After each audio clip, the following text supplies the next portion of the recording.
Carlos Ghosn affirme avoir été lâché par la France. L'ex-PDG de Renault-Nissan s'est exprimé à l'occasion de son nouveau livre à apparaître mercredi.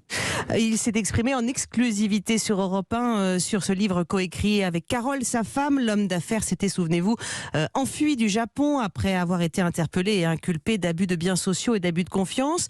Et dans ce livre, Carlos Ghosn clame son innocence. Il reproche aussi à la France de n'être pas venu à son secours. Il s'est donc confié hier matin au micro d'Europe 1 à Frédéric Tadei.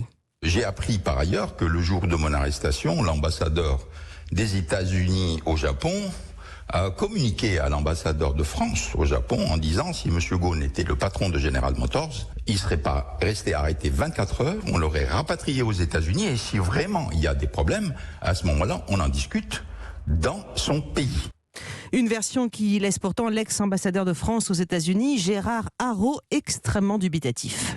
Et on ne voit pas pourquoi un ambassadeur des États-Unis irait se vanter comme un gosse de 15 ans. Sauf si l'ambassadeur des États-Unis à Tokyo est vraiment un aventurier bavard, ça me semble plutôt peu probable. Je n'en vois pas l'intérêt et j'en vois les risques d'être répété, d'être cité et il s'aliénerait ainsi les Japonais. Tout cela, pour moi, ça fait vraiment très français, notamment réduire la justice à des arrangements politiques. Vous savez, quand j'ai été ambassadeur, il m'est arrivé à plusieurs reprises que des nationaux français aient des problèmes avec la justice locale.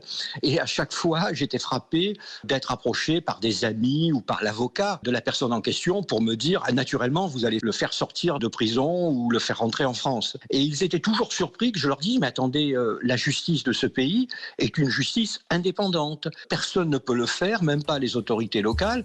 Et si j'intervenais, ça risquerait d'être plutôt contre-productif. Un propos recueilli par Caroline Baudry pour Europe 1.